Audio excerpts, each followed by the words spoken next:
একটা জিনিস আপনাদেরকে দেখাই, বিদেশে বাংলাদেশ থেকে প্রচুর পরিমাণে কাপড় চোপড় আসতেছে। বাংলাদেশ মনে হয় দ্বিতীয় বা তৃতীয় নাম্বার এক্সপোর্টের দিক দিয়ে।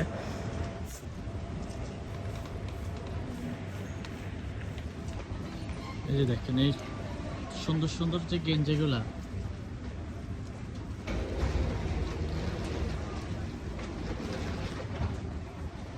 এগুলো সব বাংলাদেশ থেকে আসছে।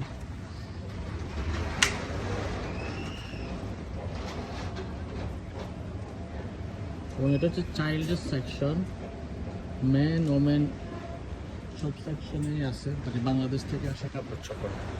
এগুলো দেখে অনেক ভালো লাগে যে বাংলাদেশ থেকে কাপড় চোপড় আসতেছে, বিদেশে মানুষ পড়তেছে এবং অনেক সুন্দর সুন্দর এবং খুবই অ্যাফোর্ডেবল প্রাইসেও পাওয়া যায় আর কি।